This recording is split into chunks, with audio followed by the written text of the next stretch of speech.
A leader in her field at such a young age, married to her dream man, she had no way of knowing her husband's romantic past would destroy the future they were planning together.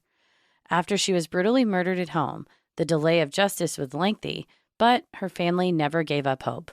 A tenacious criminalist, 2 dedicated cold case detectives, and 1 dangerous cop who ended up on the wrong side of the interrogation table. This week's episode is The Murder of Sherri Rasmussen.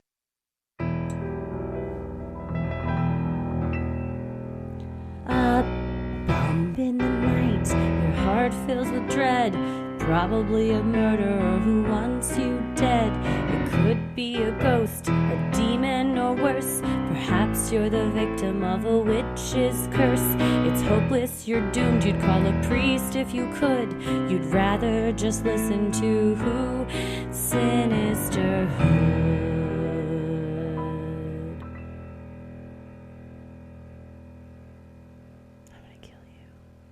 Well, thanks to our Patreon subscribers at the Getting Into It tier for voting on this. Actually, last month, our July episode, we got a split decision. We had it was divided between 2. We had a tie for the first time. So we covered one last month and then saved this one for y'all this month. That's apparently how we decide tiebreakers. Who knew? We figured it out on this last one. Like, we will do both. Everybody wins here. Mm-hmm. But seriously, it was looking at this case, we definitely knew we wanted to cover it and wanted to give it the due attention that it deserved. So it worked out to do it in August because we finished traveling. So we were able to really dig into this one. There's a couple of appeals decisions. There's criminal, civil, tons of facts and evidence, and a decades-long search for justice. So it really was something that we are glad that you all voted on, because it's a story to be told, certainly. Yeah, it's always a sensational story when a cop is involved. Someone that's supposed to serve and protect is actually the most dangerous of all. I'd never heard of this case until we started doing this, and it's troubling. It's unsettling.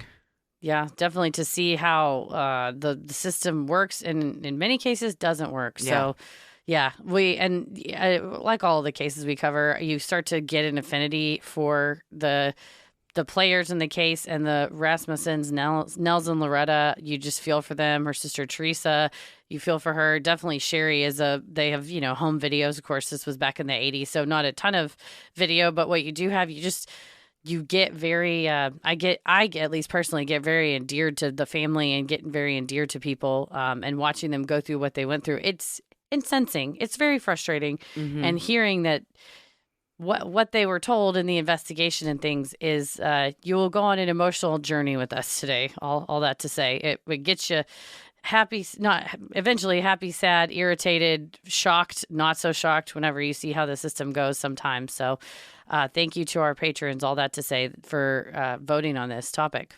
Yes. Well, I'm Christy. I'm Heather. And let's get into it. Sherri Ray Rasmussen was born February 7th, 1957 in Walla Walla, Washington. She was the second of 3 daughters for Nels and Loretta Rasmussen. Described as beautiful and brilliant by her family, Sherri skipped several grades and entered Loma Linda University at the young age of 16 to study nursing. According to her father, she had a goal of elevating the stature of nursing in the country. Sherri graduated college at 20, and by 27 had ascended to the level of Director of Critical Care Nursing at Glendale Adventist Hospital, where she lectured internationally on nursing best practices. Going to college at 16 is a feat in and of itself. Yeah, it's very impressive, and having a singular goal that you're focused on it, doing it, and achieving it already at age 20, and then not just, I just sort of work at it. I mean, she was like, I'm going to be at the top of my field. By 27, she wasn't even 30, and she was the director. Her dad was the dentist, so she kind of grew up in the medical, environment, but they were extremely proud parents, as they should have been. In the summer of 1984, Sherri met 24-year-old engineer John Rutten, a tall, attractive former athlete. According to Vanity Fair, John was just as smitten with Sherri as she was with him. In awe of his new girlfriend, the pair fell in love quickly and deeply. Prior to his relationship with Sherri, John had been in an on-again, off-again relationship with a UCLA classmate named Stephanie Lazarus. Over the course of several years, from 1981 to 1984, the pair had sex 20 to 30 times, according to court records. Lazarus later admitted John never considered her his girlfriend, and she never considered him her boyfriend. I wonder if that was a one-sided labeling of the relationship. By all accounts, I strongly feel that, yes, that she was much more into him than her and considered them much more serious. She was very good friends with his family and kept in touch with them even after they kind of went their separate ways, which... Oh, yeah, his siblings. Yeah, I've never... Yeah. And his parents. I've never done that with any of my exes. No. So, yeah, it was, and as we'll see, I think she was definitely more into him than he was into her. Upon graduating from college, Lazarus became a Los Angeles police officer. She and John were no longer seeing each other. However, she remained fixated on him for years. For his part, John never mentioned Lazarus to Sherri. This made things awkward when Lazarus decided to throw John a surprise 25th birthday party. That's when Lazarus found out her long-term fling had moved on with someone else. Having been close to John's family, a heartbroken Stephanie wrote a letter to his mom, which read in part, I'm truly in love with John, and the past year has really torn me up. I wish it didn't end the way it did, but I don't think I'll ever understand his decision. That's so cringe. Yeah, if you think about, you show up and it's like a surprise birthday party and he comes in holding hands with his new girlfriend. And not just any girlfriend. I mean, he's deeply in love with her. They were very smitten with each other. She's very accomplished. They said an article, the Vanity Fair article that did a deep dive into it, said John was just very impressed with her and like with Sherri in general and very proud of her. And so I imagine if you were the girl that he hooked up with that didn't want to ever label it as a girlfriend, didn't want to tell people they're dating, and then now is like very happy to be in this relationship and very proud of who he's dating, I can imagine that hurts even worse, especially when you're trying these things, trying to throw him a birthday party, trying to be friends with his family, try to ingratiate yourself in his life, and it's not working. I think that they were definitely dating. I don't think he kept that a secret. I just don't think he was, he wasn't going to marry her. Yeah, that's why they were just like, oh, we're like all part of the same friend group and we hook up. They were, that's what she's like. Well, we were never boyfriend, girlfriend. We spend time together. We go out. I think it's bizarre that he wouldn't have told her that he was seeing someone, especially if he's going to be bringing her to a party she's throwing for him. Yeah, I mean, it was a surprise party, so maybe he didn't know what he was just showing up at home, and he brings his girlfriend home and is like, oh, I didn't know you were throwing this. Yeah. It's very awkward, too, that she sent a letter to his mom. That's bizarre. Yeah. If I had received a letter like that, I don't know if I would have known what to do with it, and I would die first before sending a letter like that. Do not send a letter like that. I had a friend who was dating a person, they broke up, and then he sent me a letter and was like, I want you to pass this info on to her. And I was like, no, we're not doing. I mean, I said, hey, I got a letter. Do you want to know what's in it? And she said no. And I was like, damn, I don't know if I'd have that kind of willpower. I would probably say yes and then wouldn't do anything with it. I was like, it's the same shit, different day. Yeah, it's just on paper. It's the same shit they've been saying. In May of 1985, John and Sherri got engaged. Since Sherri thought a ring wasn't practical, John gave her a BMW instead. A month later, Lazarus found out about the engagement and was distraught. Upset and crying, she called John and begged him to come over. He agreed, and when he arrived, a still sobbing Stephanie told him she was in love with him. She begged him repeatedly to have sex with her, and despite being engaged to Sherri, John agreed. He later said he did this to give Stephanie closure. Yeah. This guy, I'm just going to say it up top. I'm not a huge fan. Yeah, mistakes were made. And I think he throughout all of this doesn't have much of a backbone, isn't willing to stand up to someone who's causing problems in his new, allegedly happy relationship. I mean, anyone that says, well, I had to sleep with my ex for closure. What does that mean? First of all, how does that give anybody closure? That makes it worse. That opens it up more. It makes it so much worse. Yes. Well, and I think I think he definitely should have stood up to her way, way, way sooner. But also, do you also like the attention of women fighting over you? Yeah, that's what I'm saying. I think he did not do what he should have done in any of these instances and downplayed the severity to which he knew that she was into him and began to cause problems with he and Sherri. Yeah, and especially if you're Sherri and you start dating a guy and you're like, he's great, he's a single guy, he's awesome, and you don't know that he very recently has been hooking up, and then during the course of your relationship, hooks up with his ex, she has this weird fixation on him that he does not nip it in the bud. It's like, well, I'll go over there. She's upset and crying. It's like, there's two people in this relationship, and it's either y'all two or us two, but it ain't all three of us.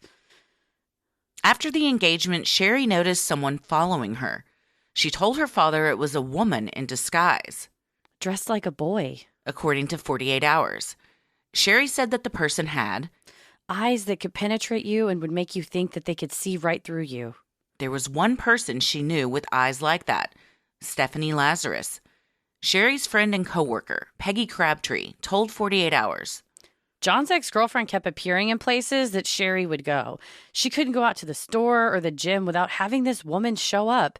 Sherri was clearly fearful and unhappy that she just couldn't get this person out of her life. I think that she showed up a lot more than probably Sherri told anybody. Yeah. One, I think, too, if she's in disguise, you're like, I sound like I'm wild. That I'm like, I think I'm being stalked by my fiance's ex-girlfriend who's wearing, like, who's a costume and a following costume. me. You'd be like, surely, who's also a Los Angeles police officer. That part like, is the kicker right there. The kicker that you're like, a professional person is now in a disguise following me around. You'd be like, surely this can't be not happening. But those eyes, 100%. Oh, like, Nels Rasmussen was like, when my daughter told me that, and then later when I saw a picture of Lazarus, I said, I knew exactly what Sherri was talking about. Eyes that could penetrate you and would make you think they could see right through you. Stephanie Lazarus had eyes like that. Whenever it said they could penetrate you and make you think they could see right through you, that is Stephanie Lazarus to a T. She has see those photos. Wild, wide-eyed eyes in the interrogation videos of her and the courtroom photos of her. She looks unhinged. Yes. It's interesting that she went into a career as a police officer because she doesn't have she doesn't seem to have that kind of air about her, the mannerisms that a cop normally possesses. Well, when you see videos of her, she does seem sort of, I won't say like easygoing, but several accounts said that she had a very violent temper, that she would get pissed off, freak out, slam down her hand, want to yell, want to like get in people's face. So if you have, maybe that's like a position of authority, if you feel kind of like powerless in life, you want to take up a position of authority and be like, listen to me, I'm going to take you to jail because you otherwise feel like your life's out of control. I don't know. I mean, she was a police officer before this all started, so it could just be personality trait wise. Her friends in college said they were surprised but not shocked because she was very athletic, and one of her friends said that they would watch, true crime movies and stuff together, and Stephanie would always be able to figure out the end, and her friend would wonder, how did you figure all that out? So maybe her brain was just wired that way. Problem solving, yeah, something like that. 2 run-ins were particularly disturbing. First, a provocatively dressed Lazarus made a scene at the hospital where Sherri worked, telling Sherri in front of coworkers, if I can't have John, you can't either. Before she was removed by security. When Sherri went home and told John of the incident, he confessed to the sexual encounter with Lazarus, though Sherri said she already knew. So I took this to mean that Lazarus came up there and said, by the way, y'all were engaged and we hooked up. Yes. Yeah. And told her. But the coworker said it was so bizarre and awkward that this woman shows up, asks for Sherri. In there were short shorts and a tube top. Probably, by all accounts, they said to show off her very toned physique. Yeah, flex. Yeah, and just went up there and said, don't worry. Another thing that Sherri had told her dad, this crazy thing happened, and that Stephanie Lazarus said, oh, don't worry. When your marriage inevitably fails, I'll be there to pick up the pieces. Yeah. And just would not leave. And they had like, you're a police I officer. could not imagine in a trillion years doing something like this. The thought of doing this is so unbelievable to me, especially when you're somewhat of a public figure. Yeah. I would be so worried that it would get back to my department, that John would find out. Maybe she didn't care if he did. That my family would find out and I'd be, run out of town for shame. It's weird that more people didn't know what was going on. It's a very bizarre lack of judgment to think that that's appropriate at least she wasn't wearing her police uniform when she did that. I don't think she necessarily thought it was okay to do. She was it was like a compulsion. She had to do it. Yeah, it's bizarre to me that her coworkers and stuff didn't know about this. As public as it wasn't a secret how she was behaving. Yeah, like her fellow LAPD officers. Yeah. And maybe some of them were cool it. I don't know. But yeah, that was not in anything I read that they were aware. Or maybe she was really good at hiding it and she just did all this shit on her off days. In another terrifying incident, Sherri arrived home to her condo one night to find Lazarus in her full LAPD uniform standing in the living room area. John was not there, and Sherri had no idea how Lazarus had gotten in. There was a verbal altercation that left Sherri afraid. After this encounter, Sherri insisted it was time for John to stand up to his persistent ex. Instead, John told Sherri it was best to just ignore Lazarus, and eventually she would go away. Are you kidding me that you get home and there is a person with a gun and a uniform standing in your living room and you're like, that how did you get here? I assume doesn't have a key to their house, so unless you left the door open, I don't know how that got in. I think some picking of locks most likely took place. She also, during this time, Lazarus had a roommate that was another police officer, and in later testimony he said that she would come home and talk about how he knew of John and that God, they got engaged. I'm so upset. Her sounding board essentially. So there were at least some friends and coworkers that knew of this relationship and kind of how she felt about it. That's true. And you wonder if she said, I'm going to go over there in my uniform. And if they go, yeah, go do that. Or oh, no, don't do that. Because, this is borderline. You're now misusing your position to intimidate somebody. This is a huge violation of, I'm assuming, of department policy to the point of this is violating someone's civil right. You can't come in somebody's house and try to act like, the implication of being in that uniform is that it's within the what scope are you gonna of your do? duties. Yeah. You going to call the cops? I am a cop. What are you going to do? That's so scary. Sherri confided in her parents that Lazarus had been harassing her and stopping by her and John's apartment unannounced. Nels was concerned for his daughter and thought John was weak for not doing more to shut it down. I would agree. And Nels and Loretta lived in Arizona, and Sherri and John lived in California. So I'm sure it's frustrating. You're getting calls from your daughter going, this and this is happening. And you're like, man, if I was there, I would, the parent mode kicks in, right? Nels he wasn't on board with John from the beginning. He thought that his daughter was too good for him and that she could do a lot better. And then this starts happening and he's like, what? You're just going to let this ex come in and do all of this stuff? Get a backbone, stand up to her, shut it down. Things with Lazarus seemed to cool off after Sherri and John's wedding in November of 1985. They moved into Sherri's condo in Van Nuys, which had been a gift from her parents. The newlyweds spent the holiday season with their families, with whom Sherri was close. That closeness led Sherri to tell her father in early February of 1986 that she had arranged to meet someone to resolve a serious problem she did not want to discuss with her husband. It appeared Sherri had not told John about all of the run-ins with Lazarus, preferring to handle things herself. Yeah, and I think if you've told him, she showed up at my job, she showed up at the house, and he's doing nothing. You're like, well, I guess it's up to me to take care of this, which is completely fucked up. Because even if you say something to her, it doesn't seem like it's going to matter. No. I don't know if it would have mattered if John had said something to her, but it's his place to say something to her. Yeah, I mean, unless, because he had the opportunity to say something to her and say, listen, you need to accept this. I'm engaged now. Instead, he had sex with her. Yeah. So, yeah, he was not tried handling to get her closure. Instead, no one is shocked that it made things a million times worse. Yeah, clearly it spurred her on. But that's her family. Her sister Teresa said that Sherri was the glue that held the family together. There's these family videos of them at home visiting for Christmas. And they really did. I mean, after this, they're, in November 1985, they were married. So by Christmas, he was a full-fledged member of the family. And she's like, it's Uncle John and Aunt Sherri. And they're holding a baby. And he's playing this role of like perfect, lovely husband. Meanwhile, Sherri and at least Nels, and I'm sure other, she was close with her sister as well, know that as soon as they go back to California, his ex-girlfriend is going to be lurking around the corner while Sherri's trying to go to the grocery store. Who's to say she wasn't in Arizona? Right. I mean, I don't think her stalking had limits necessarily, state line limits. No, and to the extent of watching his car, and like I think she was a lot more than what was even documented and what Sherri noticed. I guarantee if Sherri noticed some of it, she noticed maybe 5%. Right. I bet there was way, way, way more. Yeah, for sure. Sinisterhood will be right back. Now, a word from our sponsor, BetterHelp.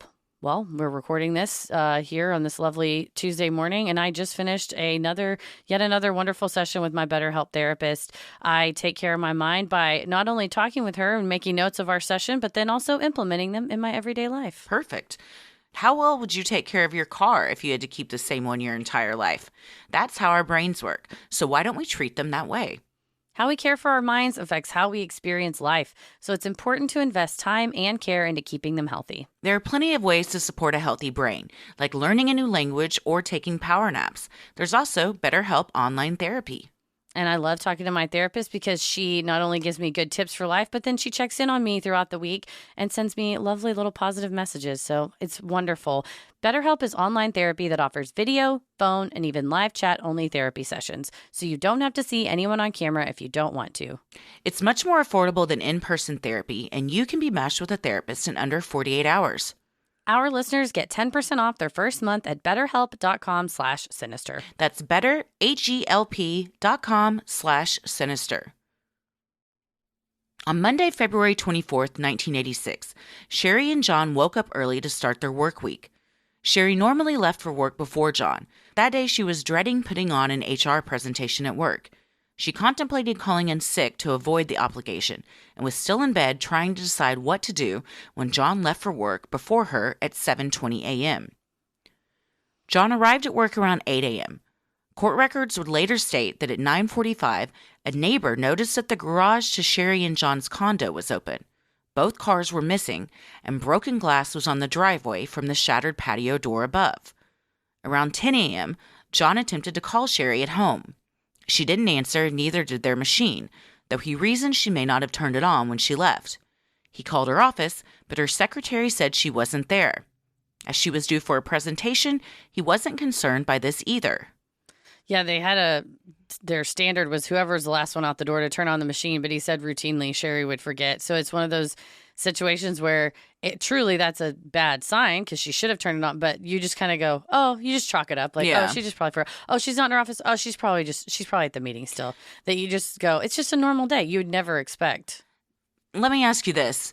If you notice that there was a broken patio door at your neighbor's house, glass all over the driveway, and uncharacteristically, their garage door was open and both cars were missing, would you not call the police? You just go, No, I left my garage door open one night, all night, and at like 6 a.m. when my neighbor left for work, she texted me and was like, hey, I just want to make sure you're okay. My neighbors texted me that I left mine open one night. Turns out a bunch of stuff was stolen out of it. I'm glad that she let us know. No way. This was years ago. Like all of our lawn stuff, equipment was stolen out of it. No, we're right by all those evil scarecrows, so. But yeah, you should you would think, if you're absolutely right, you would think that if your neighbor saw that, at the very least, just kind of go, knock, knock, knock. Yeah. Is there anybody, maybe? It's very strange. It can be dangerous in some instances if you call for even just a wellness check, just sort of depending on, that's happened in some cases where a wellness check turns deadly. But if you see broken glass, I think that's a sign that And if it's broken glass and your neighbor's out there sweeping going, oh, no, I accidentally dropped my bowling ball and it rolled through. No, but if it's broken and looks abandoned or something's going on, at the very least, just, I don't know, go peek in, see if you see anything. John arrived home around 6 p.m. that evening, saw the broken glass on their front walk, and noticed Sherri's BMW was missing. The door from the garage to the condo was ajar. Nervous, he went inside and found Sherri on the floor, dead in a pool of blood. Her skin was cold to the touch. She had been hit on her head and face. Her right eye was swollen shut, and her left eye was gazing forward. John checked for a pulse, and finding none, called 911. Yeah, he sort of later described the feelings he had where he saw the broken glass and thought, he didn't realize it had come from above. He thought, oh, well, maybe she ran out to do an errand and she hit because she had hit something on her car a couple weeks before and messed it up. So, yeah. I mean, that's what your brain is just like trying to make connections and make sense of something, you know, and even when he walked in and saw her lying there, probably in disbelief and shock, he thought, why is she on the floor? Is she sleeping? And then quickly it was like, oh, no, that's blood. Yeah, this is real bad. And she was in such a position that rigor mortis had already set in, and her arms and legs were kind of stiff and sticking up. And she was still wearing her pajamas and the robe from when he left in the morning. Police arrived and investigated the scene. There was no sign of forced entry. Furniture was overturned. Items were moved from their normal positions. A stereo and a VCR were stacked by the door to the garage. A bloody handprint was found next to the panic button of the home's alarm. Immediately, police determined it was a burglary gone wrong. However, the only two items missing were the BMW Sherri received as an engagement gift and the couple's marriage certificate. Step one, I would say this is either a very bad burglary or that was not the reason why someone was there. These are two sentimental items. A BMW I could get if you're like, well, it is the a valuable BMW makes car. sense. Yes. The marriage certificate, no. And also the items stacked next to the door indicating someone was gathering things to collect before they left the house and stole them. Why would they still just be sitting there? There's a TV, there's other valuables, there's jewelry that hadn't been taken. So right away, it doesn't appear like it's a burglary to most people, except for the LAPD. Yeah. Sherri sustained contusions and lacerations to her hands, mouth, face, head, and neck from fighting her attacker. Neighbors later reported hearing screaming and fighting, but at the time of the incident, didn't call police. Abrasions on Sherri's wrist indicated she had been bound with a rope or a cord. She had been hit in the face with the muzzle of a .38 caliber gun and shot 3 times at point-blank range in her chest with the same type of weapon. A blanket nearby had gunshot holes and gunpowder residue on its fabric, indicating it had been used to muffle the sound of the shots. The type of bullets used were consistent with those required to be used by LAPD officers at the time. No murder weapon was recovered from the scene. Yeah, and the type of bullets was interesting because the LAPD had a policy that whether it was a weapon issued by the department or a personal weapon purchased off-duty, totally personally by an officer, the policy was you always had to use the same type of bullet, even in your personal weapon that you're using personally off-duty. That is interesting. I mean, I guess it makes sense. I will say again, you need new neighbors. Yeah. Yeah. If you hear fighting and screaming, and you've also seen broken glass and no one's calling the cops. Yeah. Or, again, at the very least, just look out your window and go, what is happening? Even if you don't want to get involved, go, someone should check that out. Like, just call 911 and say, I'm just concerned about these sounds. That's what I'm saying. Yeah. You don't have to go over there, but call the cops. I mean, yeah, what you will. This is also the mid-'80s. So it's a different time than it is now. Yeah. Not a lot of surveillance systems around to catch stuff. It's like back then it really was like neighborhood watch. I remember those signs growing up of like, you got to look out for each other. One key piece of evidence was a bite mark on Sherri's inner left forearm. It was swabbed for saliva and the sample was kept. However, DNA technology wasn't advanced in 1986, so the sample was not tested. Sherri's BMW was recovered a week later on a street in Van Nuys, the keys in the ignition. Inside, investigators found blood, fingerprints, and a strand of brown hair. The prints were tested but didn't match anyone in the CODIS database. So they tested it against known prior Right. convicted or arrested criminals, but not other people. Right. John was quickly ruled out as a suspect after being interviewed by Detective Lyle Mayer, who had been assigned to Sherri's case. He was clearly distraught, and Detective Mayer believed his pain was genuine and palpable. More importantly, there was no apparent motive for John to have murdered his wife. No suspicious life insurance policy had recently been taken out, and a tearful John assured the detective he and his new bride had been happier than ever. So I believe that he legitimately was devastated to come upon this, and she really was the love of his life. That is sad. Why you wouldn't immediately go, I think I know who did this, is fucking crazy. Yeah, and not just say, like, at the very least, because on the very initial, when he's sobbing, granted, he's very upset, but they have to do their job. Yeah. The police said, what do you think happened? And he said, I don't know. We were so happy. Everything was going well. And he said, well, just to be sure, like, did you have any issues with any ex-girlfriends, or did she have issues with ex-boyfriends? Did y'all have financial trouble? And John said, no, we didn't have any trouble. It's like, even as upset as you are, the answer to did you have any issues with ex-girlfriends is yes, she showed up at her work. She showed up at our house. And yes, I had sex with her while we were engaged. And yeah, I mean, it's not like he even had to think about his ex-girlfriend. It was a direct question that immediately your brain should go, yep, that makes sense. Yeah, he was prompted on the scene and just went, no. Yeah.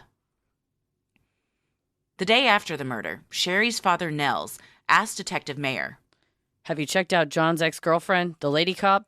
Nels knew of Lazarus from his daughter, but did not know her name. When he had asked John for it, his son-in-law refused to reveal that information. Nels was brushed off by detectives who told him he had been watching too much TV. When Detective Mayer asked John during his interview if an ex-girlfriend could have been responsible for Sherri's murder, John said no, refusing to believe Nels' stories of how Stephanie had repeatedly harassed his daughter. This motherfucker. Yeah, it's a bizarre, almost protection. Yeah, or and maybe almost a protection of himself, because if he admits that, yeah, this was bad and I should have stepped in, then you're kind of admitting, which he does later, that, you know, this is basically my fault. I mean, I feel like of course he did not, no one can make somebody murder someone, but had he not gone down that path further, and maybe if he had tried to shut it down, who's to say that if this still would have happened? But he didn't do that. And to not even give the name to your, I mean, it does seem like you're trying to protect him, or maybe he knows, well, this is going to blow up the whole LAPD if he calls someone and says something. But like, your wife has been brutally murdered. Do you care about that? Do you care what's going on with your ex? Surely he does. I mean, it seems like he doesn't really care. You know, it's like he's put, well, I don't want to rock the boat. It's like the boat has been rocked. Yes. Your wife has been murdered. Yeah. It's you should completely want the tumped truth. upside down in the ocean at this point. Yes, you should want the truth. Mm-hmm. Another very bizarre thing is John's father is the one that called Nels to tell him Sherri was dead. And then her parents say, well, we want to talk to John. And he's like, no, he's grieving. Well, what? Of course he's grieving, but why wouldn't you call your in-laws to say what had happened to their daughter? Yeah, it is I think maybe denial, and probably you feel guilty. Like you said, you're not guilt. wanting to say it. What you know is the truth. Mm-hmm.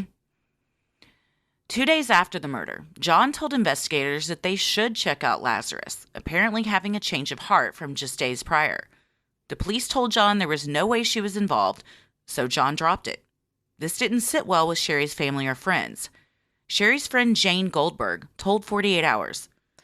I would have expected that John would have been much more involved in the investigation and demand answers. He should have been her advocate. She would have been his. I don't understand it.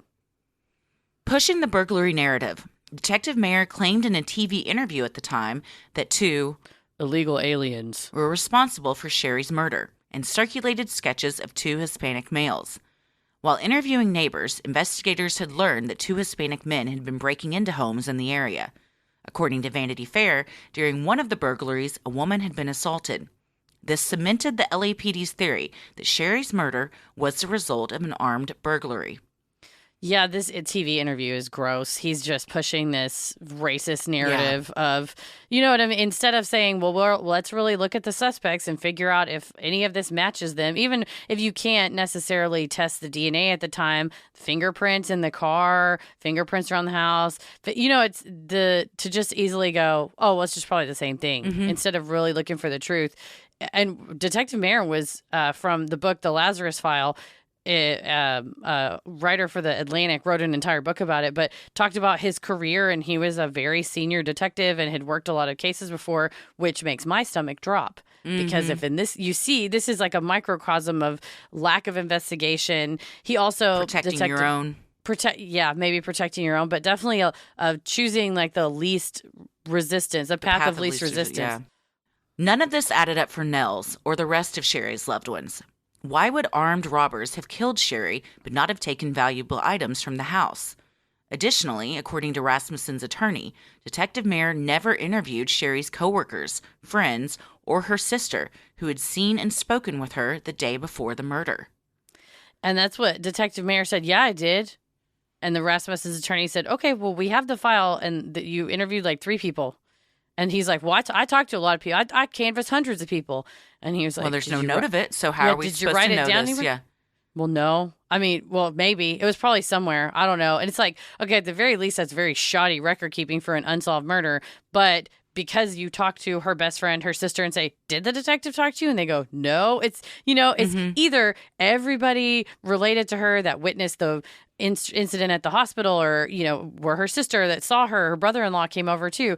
Either they're all colluding together and lying on Detective Mayer, or Detective Mayer's full of shit and he didn't. He went, open and shut. It was those, those dudes from down the street, and just, brush your hands off and go, all right, I'm done here. Even though you have her husband and her father saying, you need to look at this. We get it's a fellow cop, but there's been a lot of instances where she's been harassing her and she had a problem with her.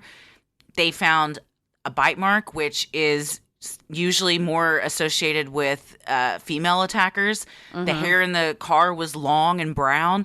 They had a lot of reason to investigate her, but, she was an officer and a high-ranking officer. And the really sick thing is when you read about how the Rasmussens were treated by the LAPD, and it said at their first meeting that Detective Mayer got into Nels's face and acted really aggressive towards him, bumped him, put his hands on him, stood between him and John, and that they said pretty much every single time, it was like they were confused because they're like, our daughter was murdered.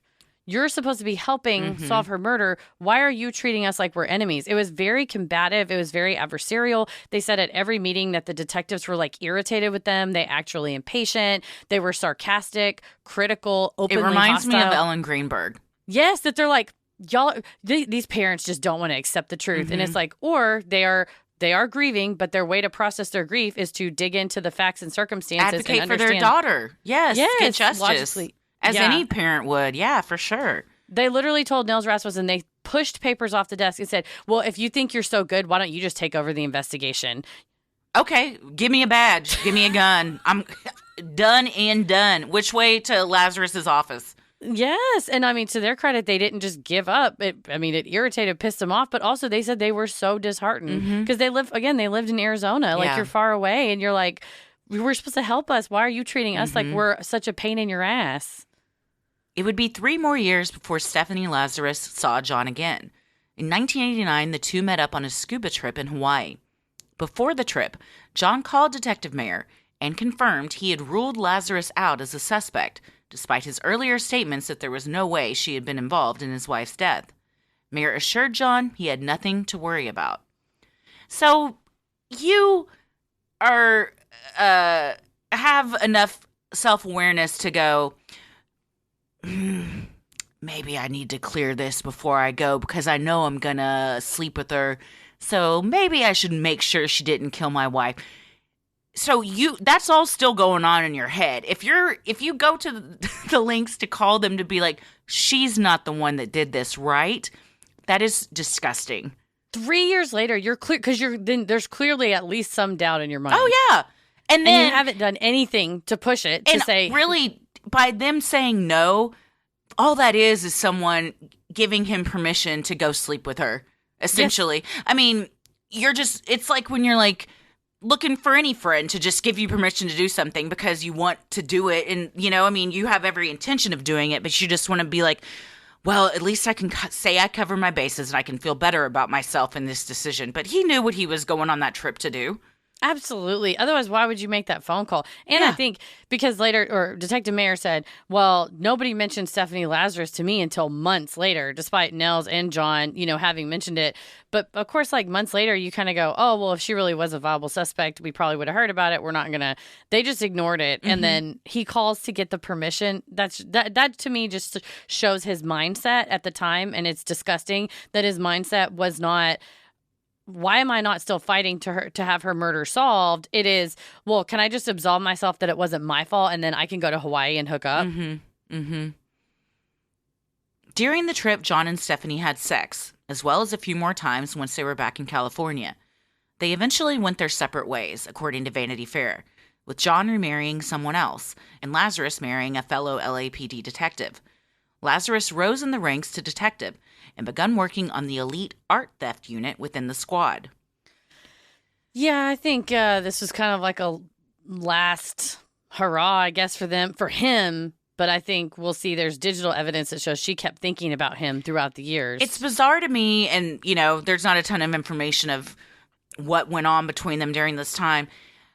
If you went to the trouble to murder somebody's wife because you were so obsessed and in love with him, and then you're like, okay, well, 3 years later, we have sex a couple times, and then, all right, that's it.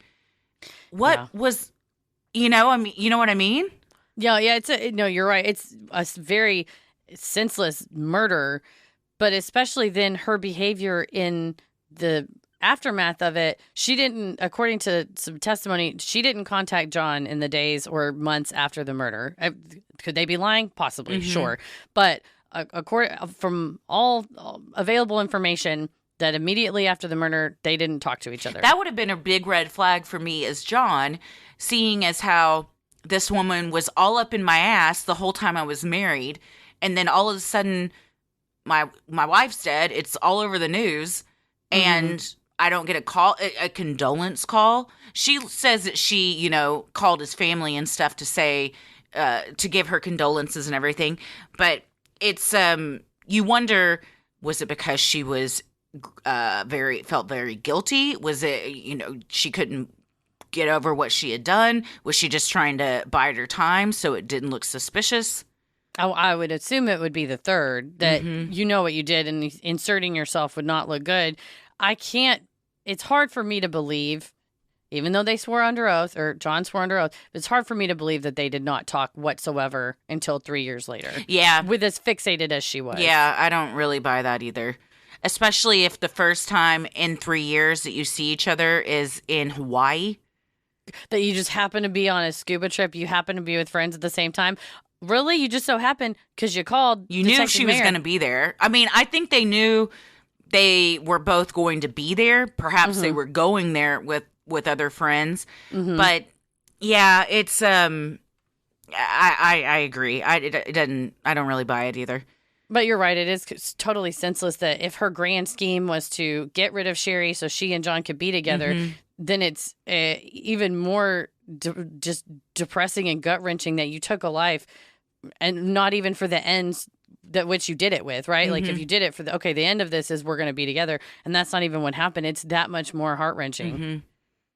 Sinisterhood will be right back. Before you book any brunch, you pore over list and list of reviews. So why not do the same when you're booking a doctor's appointment? With ZocDoc, you can see real, verified patient reviews to help find the right doctor in your network and in your neighborhood. After all, finding the right doctor is just as, if not more important than finding the right plate of Eggs Benedict. I am a little bit under the weather right now, and ZocDoc has come in very handy. I found my general practitioner that way, and so now I can go and get some medicine. And I'm also needing to go to a specialist, and I'm using ZocDoc to find that too. Yeah, we both use it, and Paris used it when he had COVID to find a doctor that took his insurance and would do a virtual meeting for him. Very nice. ZocDoc is a free app that shows you doctors who are patient-reviewed, takes your insurance, and are available when you need them. On ZocDoc, you can find every specialist under the sun. Whether you're trying to straighten those teeth, fix an achy back, get that mole checked out, or anything else, ZocDoc has you covered. ZocDoc's mobile app is as easy as ordering a ride to a restaurant or getting delivery to your house. Search, find, and book doctors with a few taps. Find and review local doctors and read verified patient reviews from real people who made real appointments. Now, when you walk into that doctor's office, you're all set to see someone in your network who gets you. Go to ZocDoc.com, find the doctor that is right for you, and book an appointment, in person or remotely, that works for your schedule. Every month, millions of people use ZocDoc, and we are two of them. It's our go-to whenever we need to find and book a quality doctor. Go to ZocDoc.com/creepy and download the ZocDoc app for free. Then start your search for a top-rated doctor today. Many are available within 24 hours. That's ZocDoc.com/creepy. ZocDoc.com/creepy. Grief-stricken over the loss of their daughter, the Rasmussens kept pushing for answers. In 1993, they asked for testing of the bite mark DNA, even offering to pay for the testing themselves. But nothing happened until a new cold case unit looked at the case in 2004.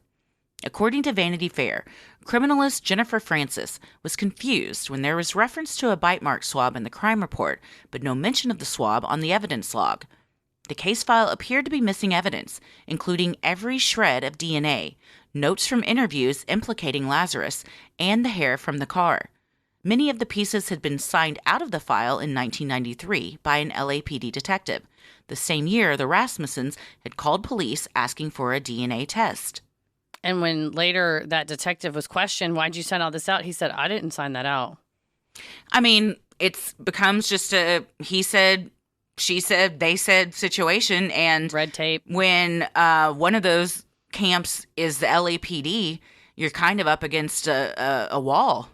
Yeah, and it especially it's that old. I think if you're the perpetrator, would assume you got away with it, and then they won't. The Rasmussens would not go quietly into that good night and kept calling and kept calling. And in 1993, if you catch wind, like, hey, they're wanting to test this, they're willing to test this, and the technology is getting to the point that they're going to figure out who this bite mark saliva belongs to. Somebody may go in there and sign somebody else's name or have a buddy go in there and sign it out. But particularly disturbing was, the hair from the car was missing. That was not the same color of Sherri's hair, but happened to be the same color of Stephanie Lazarus's hair. You know, she had brown hair. That kind of stuff being missing. And as Jennifer Francis, who's your job as a criminalist, she's on the cold case unit. She wants to solve these things. You think, okay, well, I'll just gather everything and test it. And you go to gather it and you're like, why is the box empty? The bite mark swab was found in the coroner's office freezer, where it had been sitting for the past 18 years.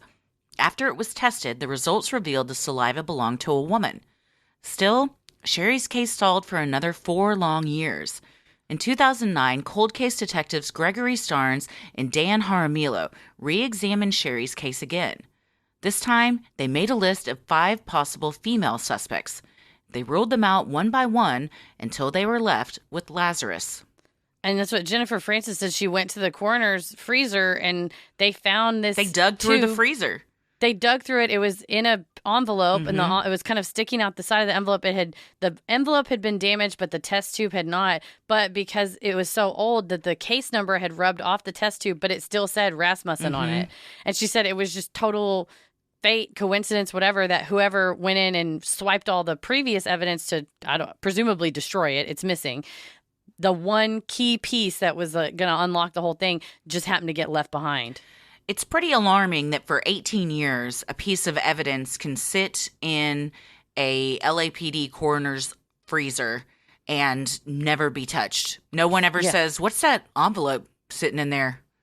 Yeah, I think it must have been just stuck back in storage and nobody thought to clean it out, or it doesn't get cleaned out or organized in case they need it. That's concerning. I think well, maybe every year you do a spring cleaning. You clean that out and just see what we're working with. Yeah, just take stock, maybe put it in a database, a system, maybe take somebody's thumbprint when they go to take evidence out. So it's not just like, well, I signed the clipboard. Right. So you just fake somebody's name. And also I think this definitely shows the vital importance of criminalists, forensic science in the justice system, where she's concerned about the truth. She doesn't really have this dog in the fight of like, well, we got to protect whoever. And then she doesn't even know that it would be her. No. Yeah. She's just there to get the answers. And again, for the importance of cold case detectives like Stearns and Jaramillo, who are every investigator, your concern should be the truth, but saying like, we're removed from this. It's sad that it was 18 years removed, but like, again, we're removed. We just give me the binder and I'll make the decision. Mm-hmm. Fresh eyes. Stearns and Jaramillo knew that because their primary suspect was an LAPD officer, their usual approach to investigating a case wasn't going to work. They had to take extra precautions not to tip anyone off in her department, especially Lazarus. For months, the detectives built their case against Lazarus. After watching her for weeks, they were finally able to collect a cup and straw she discarded at a local Costco. They ran Lazarus's DNA against the sample from the bite mark on Sherri's forearm.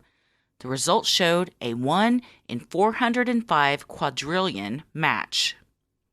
Well, the numbers are against you there. Yeah, statistically, that's not great. Mm-hmm. That's not great. Well, and, you hear devil's advocate, well, like, we don't know that test tube was really from the Rasmussen case. Yeah, we do. Like, it was, despite the label being rubbed off, I don't think somebody went and swabbed Stephanie Lazarus's mouth and then hid it for 18 years. No, that doesn't to frame make any her. Sense. Mm-mm.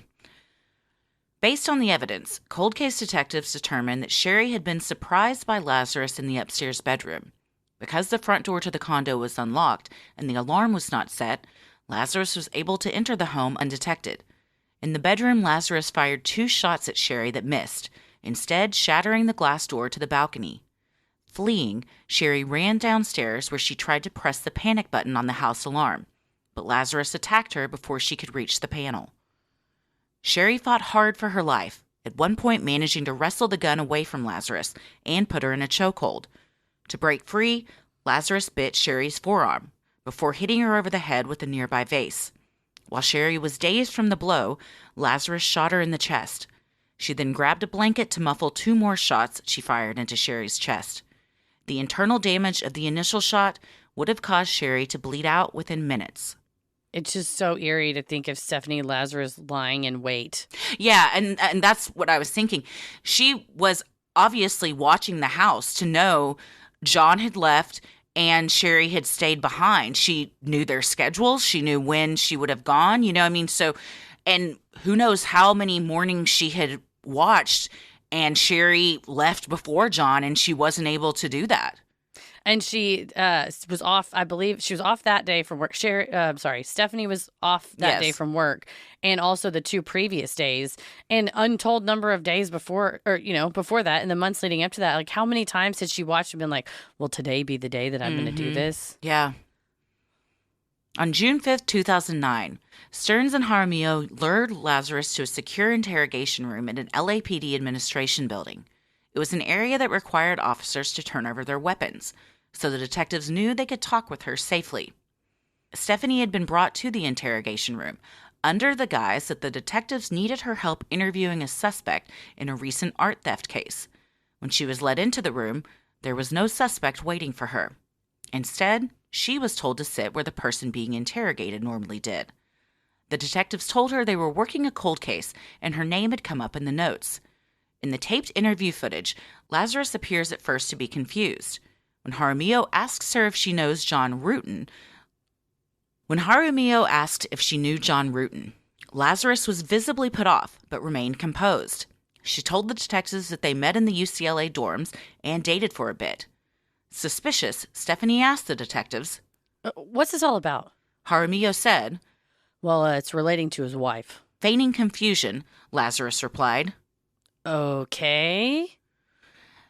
As soon as you walk in that room, she's not an idiot. She's a very well-decorated police officer, now working in a very elite unit. She's been there for over 2 decades. She knows the drill. When she walks into that room and sees there's no one in here to interrogate, do you think she immediately knew? Well, I think the little bit of a radar goes off when they say, well, just sit over there. Because they had a file with them. Yeah. So you might be like, oh, okay, well, we're going to put the file out. Because she says, are you bringing somebody in? And they go, well, we've been working a case. So right from the jump, she's like, this doesn't seem right. when they say, "Do you know John Rutten?" Stomach drop. You know right then she knows what's going on. And Jaramillo did that on purpose because it's John Rutten. And then he gets her to go, "Did you mean John Rutten?" And he's like, "Yes, I did. And you just answered me." Yeah, it's we watched together, actually. Yes, we did. This was our first case that we researched part of it at the same time in the same room together. The interrogation footage of this, and it's a hidden camera.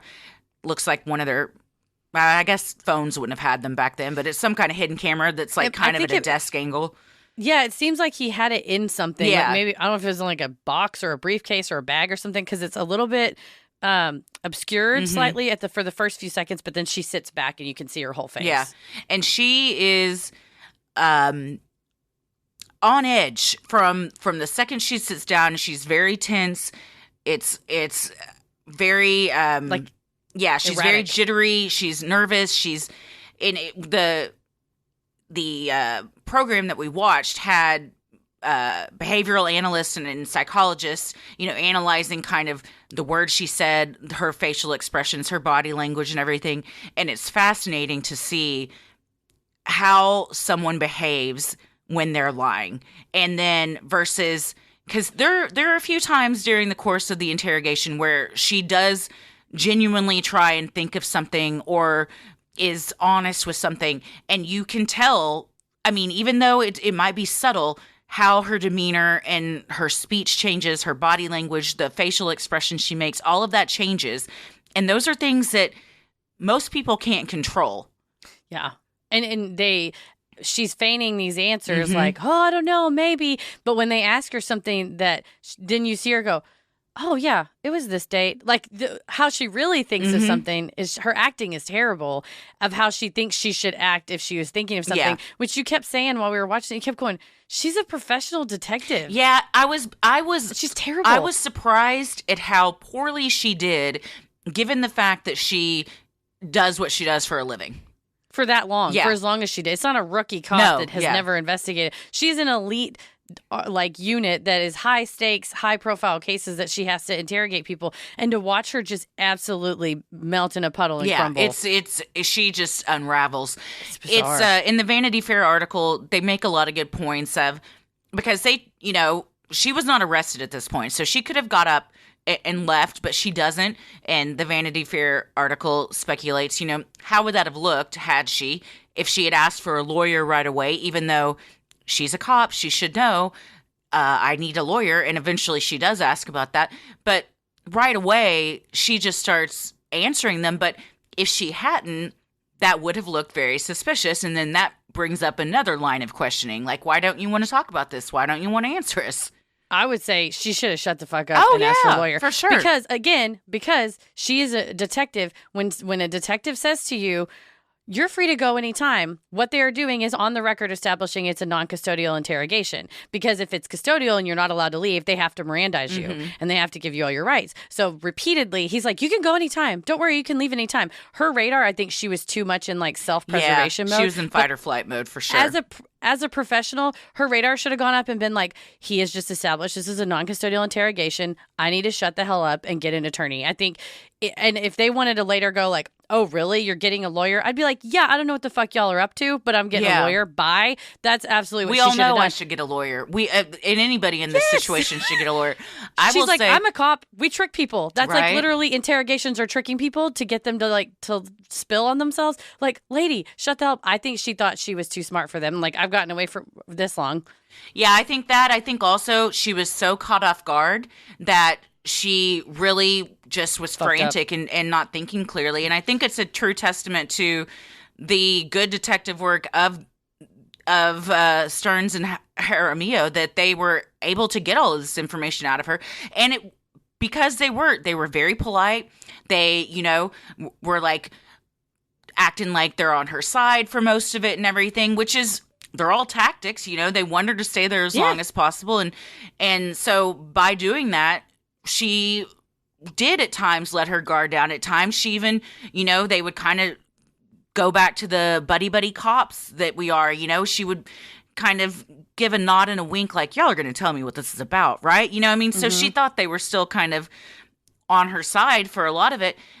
So it shows that even though it was 18 years later, there are detectives out there that are willing to put in the work for this, and even if it is a LAPD officer you're busting, they're going to do it. Just say, like, I'm not here to protect y'all. I'm here to serve and protect the public. Like, we are a team. I get it. But if one of you has cold-blooded murdered someone, we're doing what is right here. And you're right. They did a very effective job of saying, oh, you know how it is. Like, your name's just coming up. We just got to clear your name. You know, we just got to run down leads. Yeah, they said, we didn't want to come do this at your desk because we didn't want, any suspicions to go up or anything. So they were acting like, gossips. We're doing this for you. We're being the nice guys. Meanwhile, for, 4 months prior, they had been just coming up with an airtight case that was so secretive that her name was not even written in any files. I believe they referred to her as number 5 because they didn't want anything getting leaked. They didn't want her to have any kind of a heads up to have answers prepared. And obviously it worked because she was completely caught off guard. And it's very obvious in the interview that she was. And you're right, especially having Jennifer Francis go, yeah, the DNA evidence is missing. I know their red flags went up and was like, oh, people are watching this case, or at least had been in the past and meddling with it. Like, we've got to keep this totally under the radar. So, yeah, they caught her. The footage, if we'll link it in the show notes, watching her struggle, unravel. Yeah, it's very cringy. Over the next hour, the detectives took turns asking Lazarus questions. Repeatedly, Stephanie feigned confusion, surprise, and bewilderment at their questions. When asked if she knew Sherri Rasmussen, Stephanie acted as if she had no idea, making exaggerated facial expressions to try and sell her answers. Oh, well, let me think. God, it's been a long time ago. Throwing her hands up, Stephanie declared, I may have met her. Jeez, Most people, when asked that, would either say yes or no. Yeah, or just go, I know John was married. Yeah. And yes, I met her. I don't know if it was before or after they were married, but we met in person for sure. Because it's like, that's so provable. There were people at that party, you idiot. There were people at her hospital. There, John knows that you met her. They can call John. And also, as a detective, you know that you're not asking any questions you don't already know the answers to. Bingo. And for her, the acting is terrible. She's like, She makes all these like noises. She throws her hands up. Her eyes are in full force. Dude. Bugging out of her head. God. Shrugging, moving her head around, just like, it's like she's manic. It looks like manic or like she's on drugs or something. It's very manic behavior. And the assessment that we watched from the criminal psychologist or the behavioral psychologist was like, you can actually watch the rise and fall of her chest. That she's like, when they start bringing up Sherri, she's like, she's really, but she's like she's trying to keep herself calm. It's like, lady, this, and she didn't know she was being filmed, but you should always assume they're recording it. Throughout the interrogation, Lazarus downplayed her relationship with John. When asked if she ever went to the couple's condo or the hospital where Sherri worked, Lazarus conceded she may have, but didn't really remember, repeatedly saying that, it's been a million years ago. It's been a million years ago. Her recollection of memories changed several times during the line of questioning, with many of her answers being over-explained or involving unimportant details, both indicators that a person is lying. Yeah, when asked on a rant. When asked the very first question, do you know John Rutten? You would say, yeah or no. Instead, yeah, we went to college in 1984. We lived in the dorm C. Gee, what dorm was that? That was district dorm?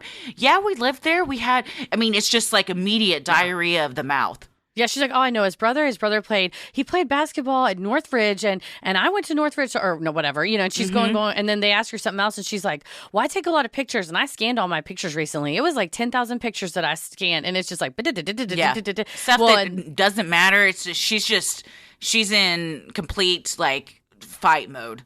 Yeah, and I think, too, these are true things. So she's trying to say true things. Like, her scanning pictures is true. Knowing the brother went to Northridge is true. Because there's so many lies. I think she's trying to grasp at anything that's true to make her, like, calm herself down. Yeah, and to sound, like, chill and believable and stuff, Referring directly to the murder, Jaramillo asked Lazarus if she had ever gone to the condo and things had become heated between her and Sherri.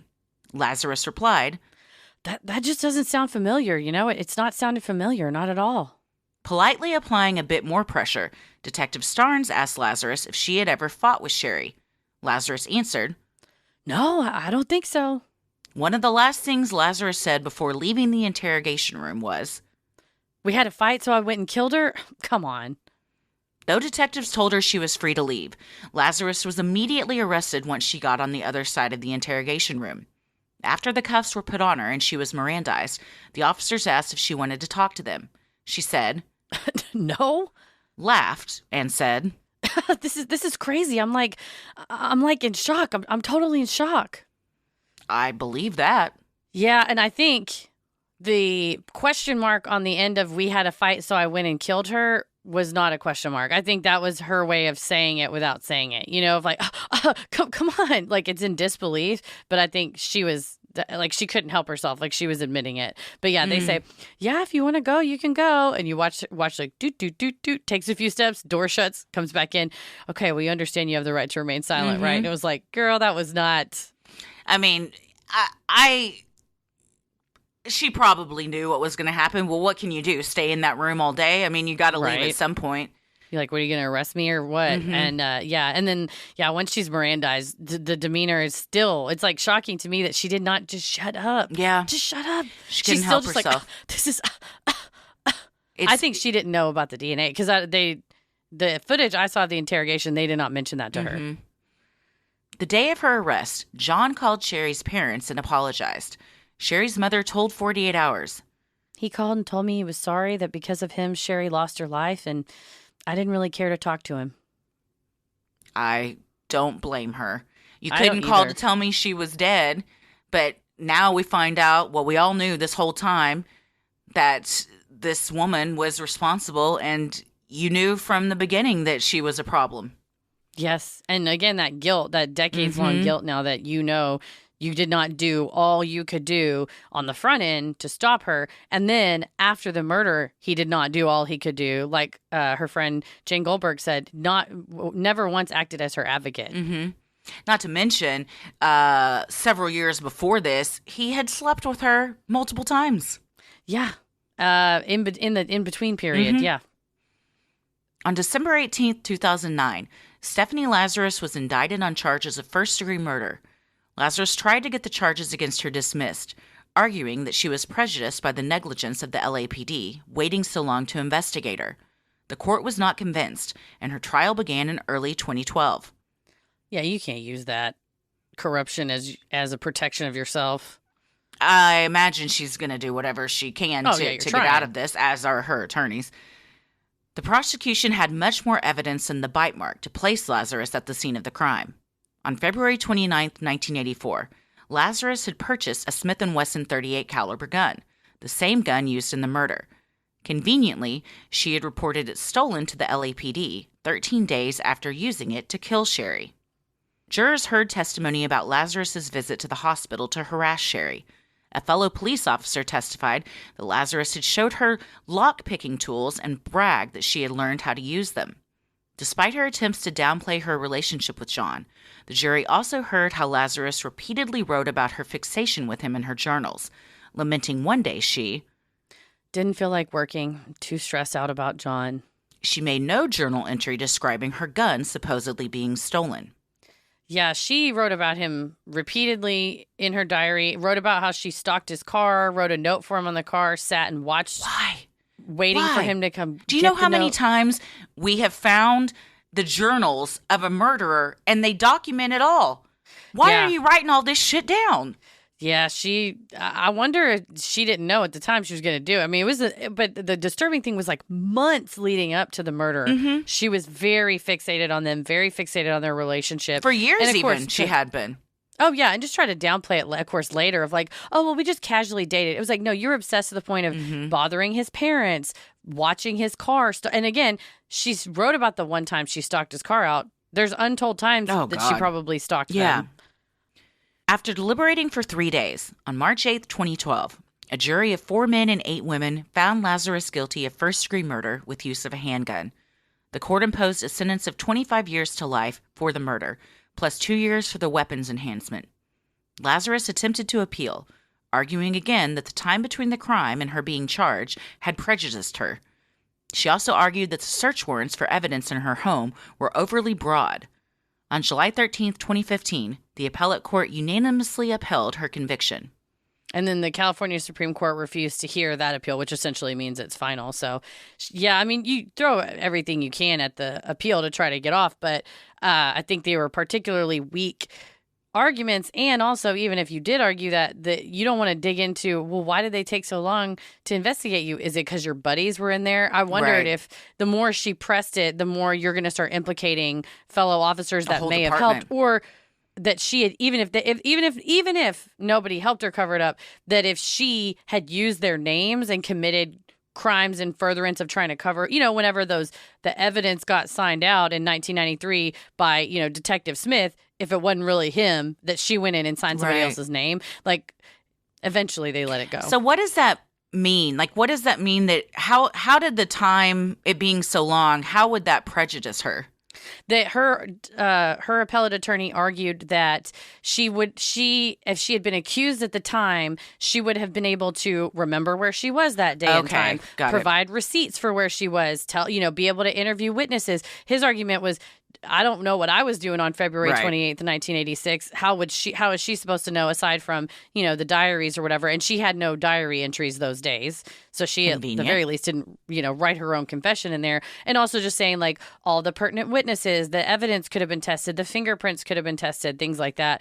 That the argument was, because she wasn't made a suspect until 2009, that the time that had passed, she didn't have a meaningful opportunity to defend herself. I disagree that the search warrants, and so did the Court of Appeals, that the search warrants were overly broad. It literally was just like any possible writings that could involve John. Phones. And when they searched her, because they're like, well, the crime was in 1986. Why would you search her computer? Well, they searched her computer and found that she had Googled John or searched him online like 3 times over the course of several years, just proving like she knew him. She was fixated on him. So I think it was relevant.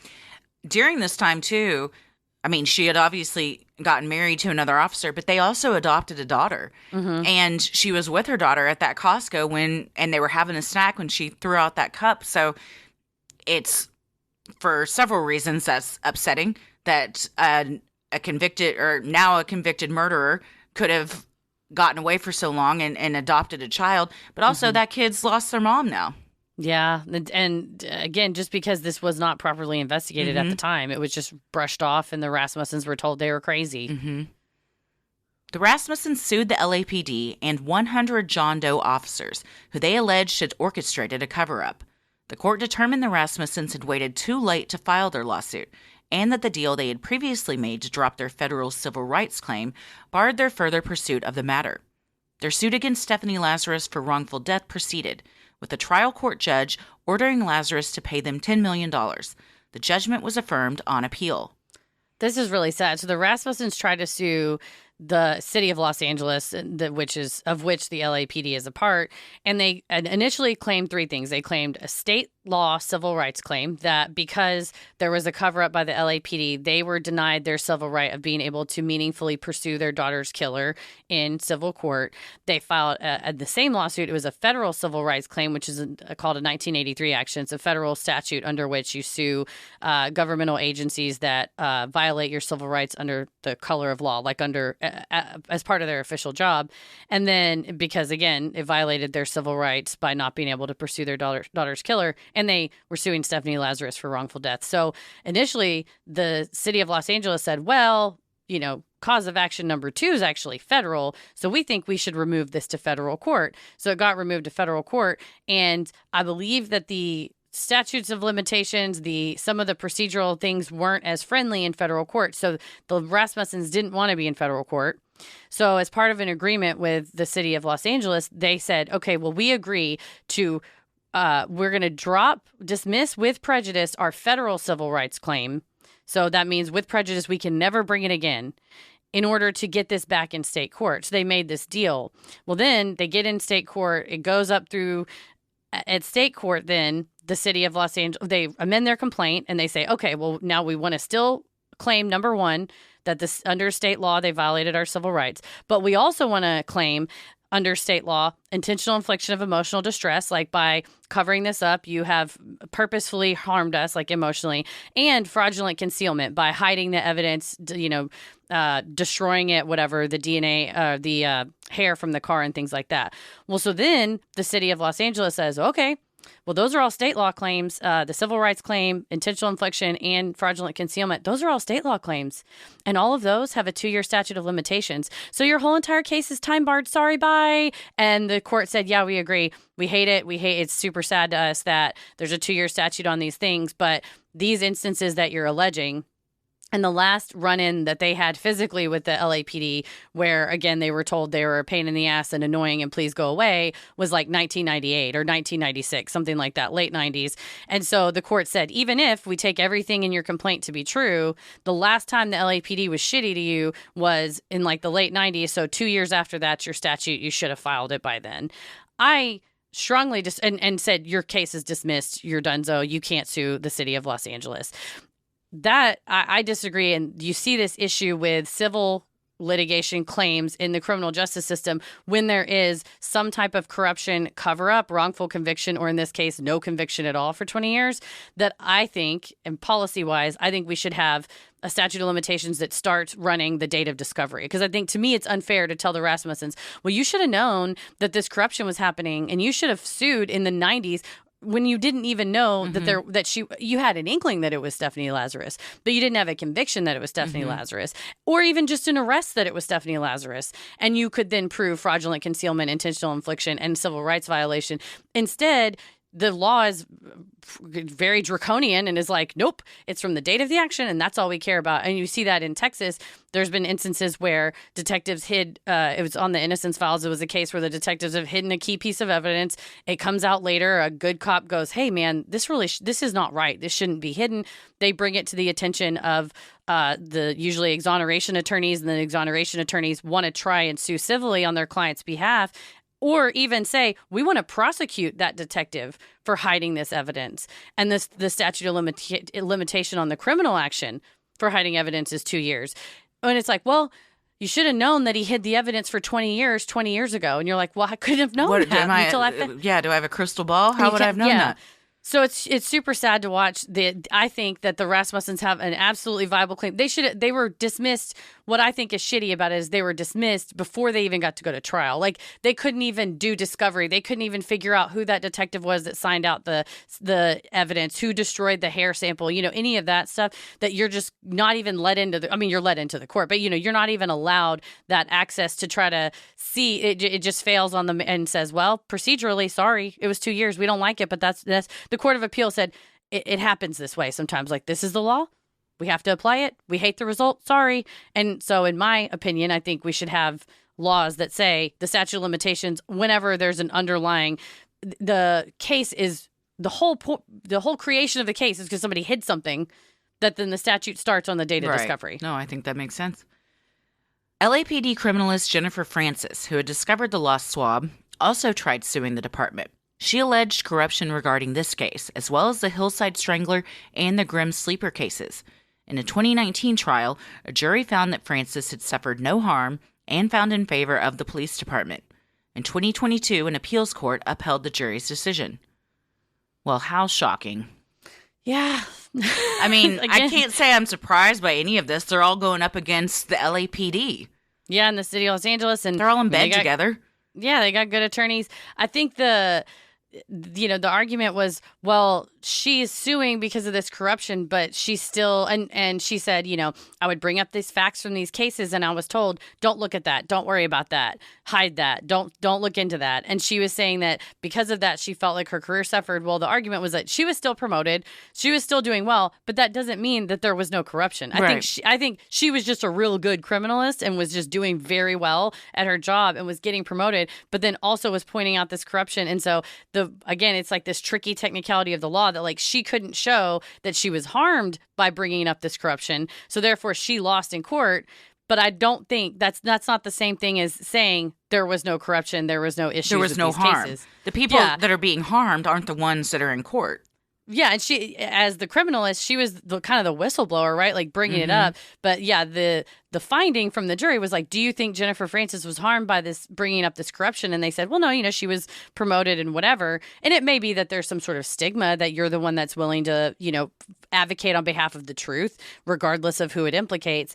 But I think for her, I'm like, well, your case was up, the loss at the trial court level was upheld on appeals. Write a book about, like, seek revenge somehow. I mean, the story's out there. I mean, she wants to get the story out there, but I think those are huge cases, the Hillside Strangler and the Grim Sleeper both. So if she can show that there's this like pattern of issue, I think even if she can't, win civilly, I think she can at least shed light on it. And she has so far, bring attention to it.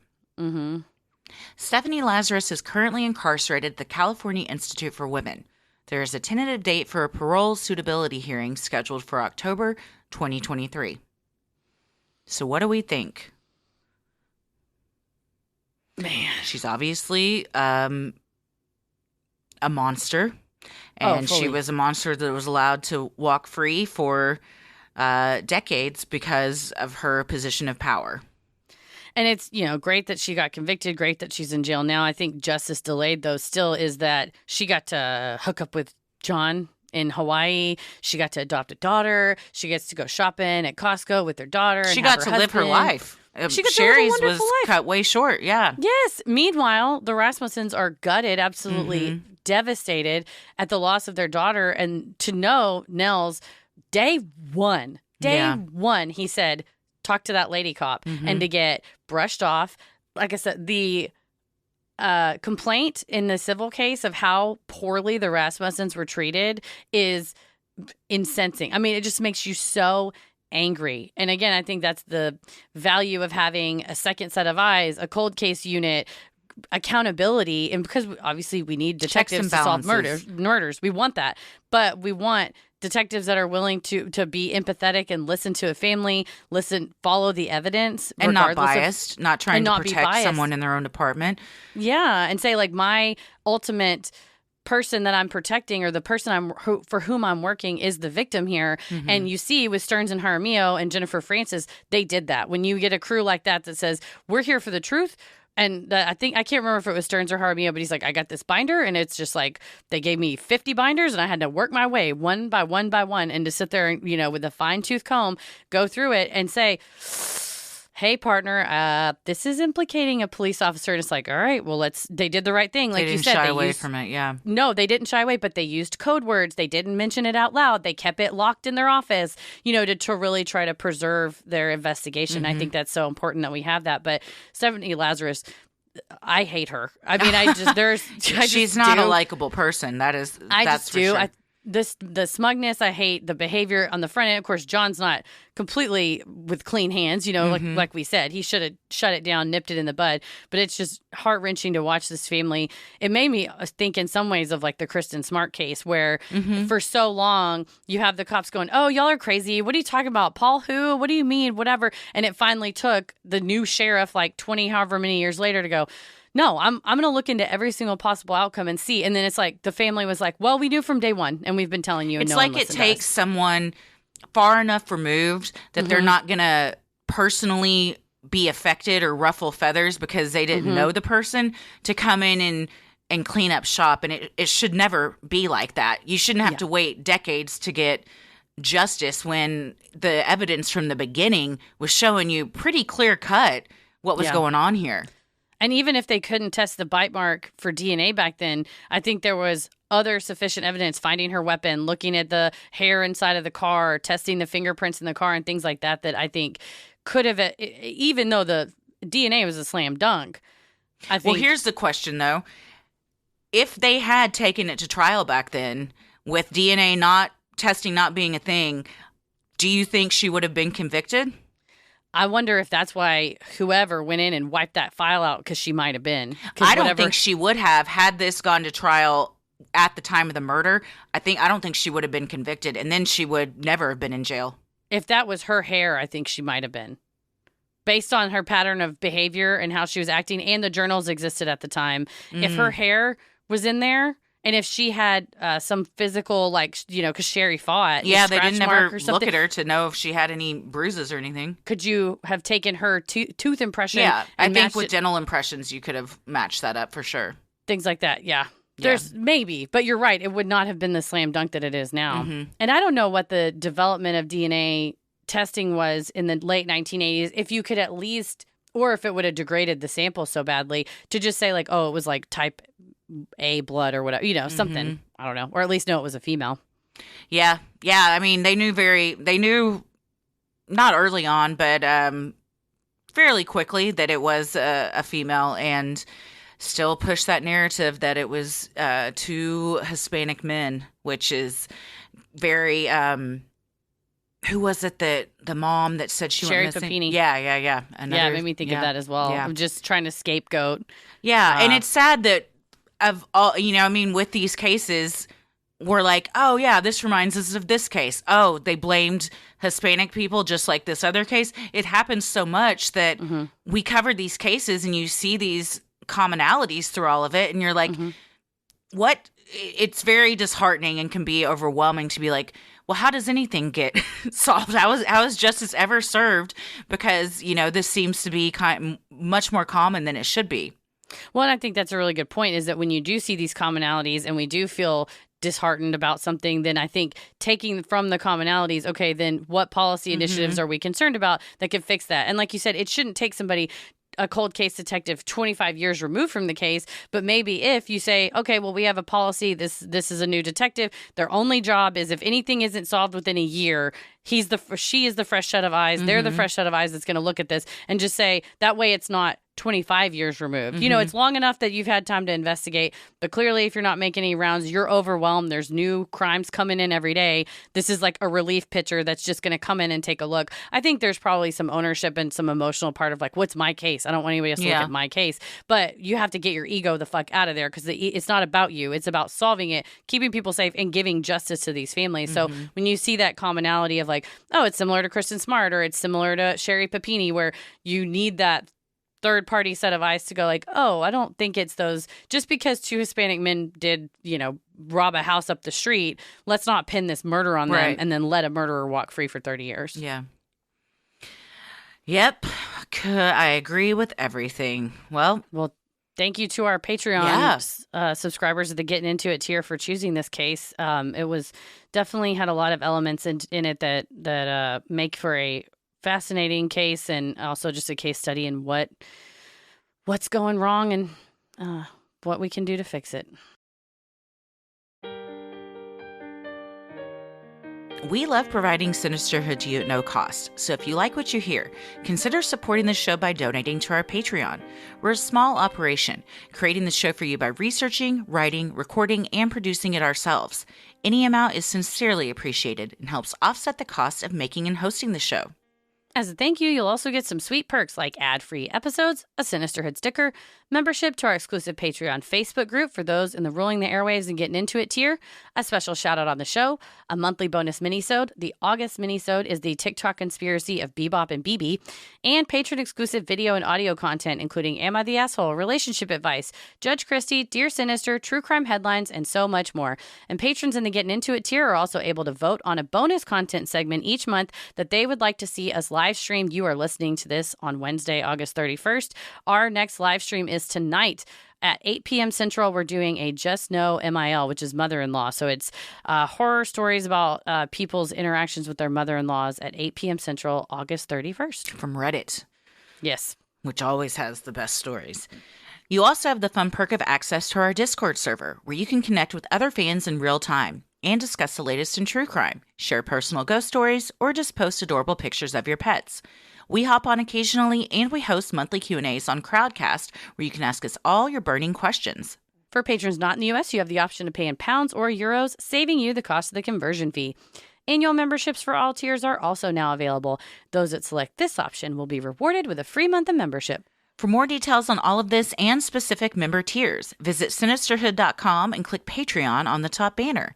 And make sure you stick around after our sign-offs to hear your shout-out. So many of you have been tagging us in pictures of you sporting your sweet Sinisterhood merch. Keep those pictures coming. I recently was wearing my Don't Tell Me to Calm Down racerback tank top, and I love it. The fabric is fantastic. It's very soft. And I feel like a bad bitch in it. And you know what? I wear the shirt of the band I'm in. No shame. If you want some cool swag like t-shirts, mugs, totes, and even clothes for your kiddos, visit sinisterhood.com and click shop on the top banner. The best thing you can do to help us grow is like, review, and follow on Apple Podcasts, Spotify, or wherever you listen to your podcast. And please tell a friend who you think would like us to check us out. You can also share any episode by clicking the 3 dots in the top right corner and share topic-based playlists from Spotify by visiting sinisterhood.com/playlist. All of this means so much to us and really helps podcasts like us get more exposure. You can follow us on Instagram and Twitter at SinisterhoodPod and like us on Facebook at Sinisterhood. We are also on YouTube and TikTok. Y'all, I made a TikTok video. We have 2 TikToks now. We have So 2 TikToks. exciting. And every episode of the show is now on YouTube if you like listening via YouTube. If you are listening on YouTube, hello, we love Thank you. And I did a YouTube short. I'm getting into it, y'all. I'm finding pretty much any video footage we already have. I'm being creative, so I'm very excited. I have another one I'm about to post. So it'll be up by the time you hear this on Wednesday. Go to YouTube and TikTok. We're going to have a new TikTok. I'm Nice. excited. Christy, where are you at on the computer? I am on TikTok and Twitter at Christy or GTFO, and I am on Instagram at Christy M. Wallace. Heather? I'm on Twitter at MCK versus the world, and I am on TikTok and Instagram at Heather versus the world. As always, the devil rules the airwaves. Keep it creepy.